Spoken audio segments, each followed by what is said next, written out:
Hey Vivian, thank you so much for joining us today. And just to start off, do you mind giving a brief intro of who you are and what you do with interactive demos at Envoy? Sure.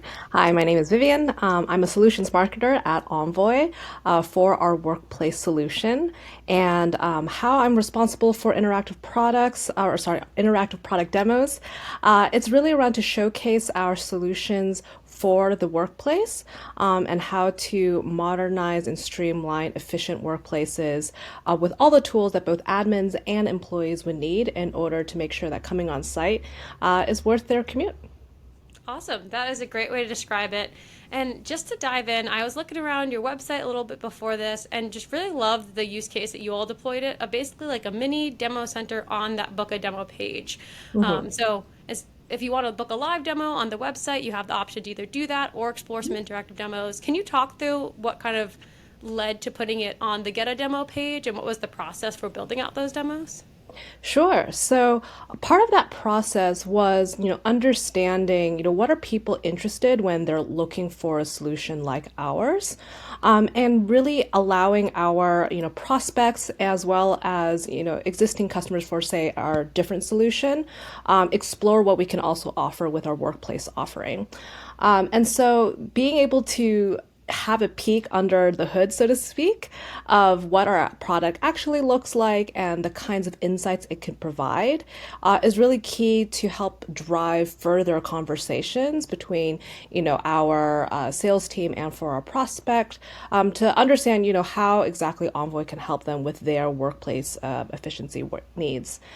So yeah, I think it was really a partnership between our, between all of our go-to-market as well as product teams. We have an internal like growth product team that really drove the adoption of building out these interactive product demos, and then connecting those pieces to our revenue marketing team and for our go-to-market teams to leverage and point to people, hey, like if you're not ready for a live demo or to talk to us quite yet, totally fine. Here's some additional content that is, much more engaging than your typical other type of passive type of, content marketing around like reading and, consuming content. So this is just a different kind of channel for us that I think has been pretty engaging for us and working pretty well.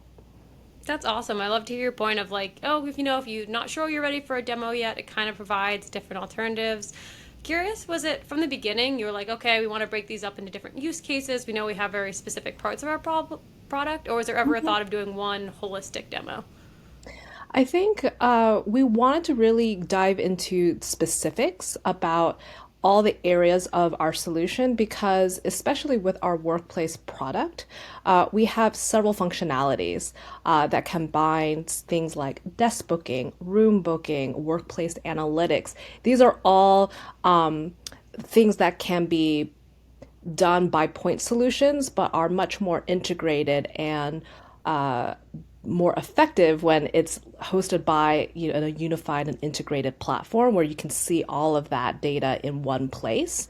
Again, really to kind of drive home the point of how important it is for our customers to understand how our space is actually being used and if there are areas for improvements and optimization, right? And being able to see all of those data points in one integrated place is, really key for making sure our customers get the most value out of our solution. I know you mentioned you had product growth teams who were the actual builders of the demo. Did you have it so every team that also worked on that exact part of the product was responsible for the demo, or did you just kind of split it up? So initially, to help us get off the ground with interactive product demos in general, we had one dedicated growth team within, kind of led by within product.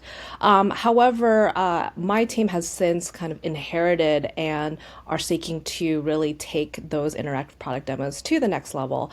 And so, for example, like the way that I best learn, I'm sure that a lot of people can relate, is I learn by doing, right? And so I was really excited to learn about the capabilities of Navattic specifically and how we can um, ensure that we can tailor a coherent and cohesive narrative within each demo, right? Because I want to make sure that the demos that we were putting out, especially one that I had just updated around workplace analytics, showcases not just our dashboard, but also how we surface workplace analytics within workflows. So that involved a little bit more of, again, like hands-on, updating. And so I think it's really, again, a very close partnership. I'm sure a lot of other, product marketers, solutions marketers can relate. Just having that close relationship with both your growth and your product counterparts within the, EPD engineering product design org, and understanding and making sure that the flows that you are kind of crafting in terms of that interactive product demo, yeah, like it makes kind of a like overall story, instead of just like, and look, we can do this and we can do that.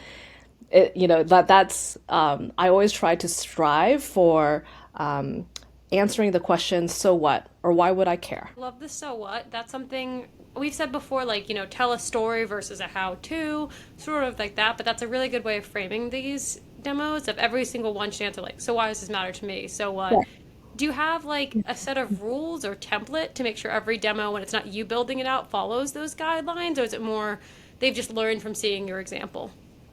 Yeah, I think that's something that we're evolving because we're going to be taking every aspect of our solution set and examining like how can we ensure our interactive product demos answers those questions, and also to ensure that they're not too I think they're not too detailed, and I think this is something that again a lot of product marketers, solution marketers, as well as product managers can relate. We want to show off like everything that our product can do because we're so excited. We're like, look at this cool thing that we're able to surface to our users that we built out based on user feedback, or that we're trying to think ahead of the curve and really drive innovation in our particular areas. But again, we also have to balance that with understanding, okay, let's ensure that we are not getting too far into the weeds. And it's that constant balance between being really concrete and being able to show examples so that people aren't saying like, sure, everyone would want to make a workplace more efficient. And what do you mean by space optimization? How does that translate? How does our product help you actually see, exactly what kinds of rooms are being booked, what kinds of amenities are quite popular, and is it worth investing right into more rooms with a certain type of amenity because you're seeing that in the data. Like that is an example of a so what with really specifics that we as a team at Envoy are constantly asking ourselves.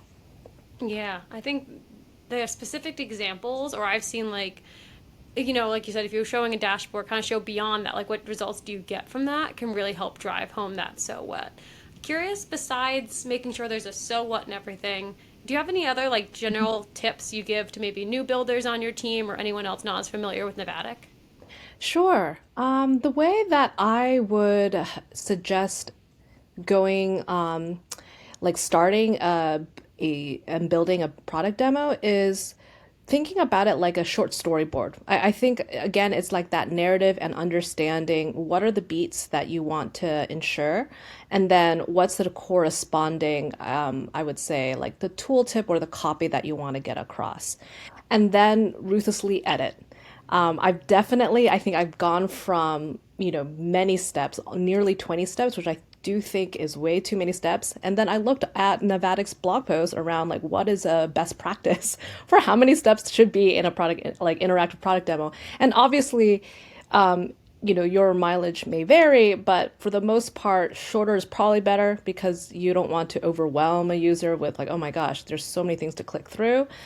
Again, we're all in love a little bit, I hope, with our own products, and we want to share that and share excitement, but we also have to balance that by understanding, okay, let's ensure that we only focus on any part of the product that enhances and really drives home the main part. So for each demo, like for, say, showcasing workplace analytics, my end goal was really to educate our prospects and customers who are interested in understanding what kinds of questions we can help answer for them in a very concrete manner and how we can also help them save time.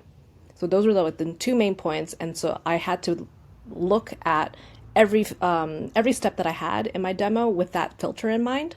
And that really helped us clarify. And so that's something that I would recommend as someone who's new and building product demos for the first time. That's an awesome tip. Like, write out your goals or have them in mind, and then every single step say, does this hit this goal? Yes, no. And I think it becomes really easy to start cutting the things that are more. I find sometimes more for the action of it, like click here, save, do that, versus like, is this progressing in that goal? I'm gonna use that one next time I use a Oh, demo. Yeah. yay. Cool. And last question from today, just like internal quantitative or qualitative results as far as, especially you add this to the book a demo page, like any result of how this maybe increased knowledge with the product before jumping on sales calls?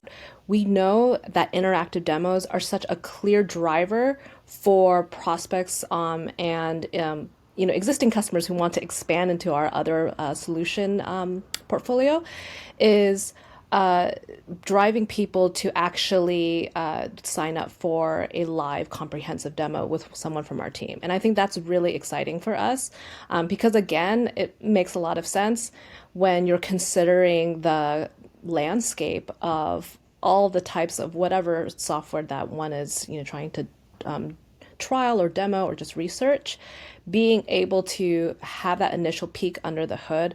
How does this actually look like? Can I see myself using this? Is this workable? Right? We don't want to scare people away by having an overly complex product. And again, so much care and thought and research is done by our user research teams, our product designers, and our product managers. They do such a wonderful job of crafting a more efficient workflows for our ideal customers, right? Who are these admins of workplaces.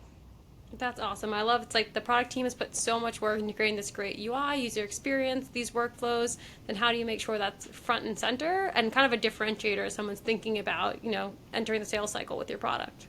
Absolutely. Yeah, well, this has been awesome. Thank you so much for joining us today.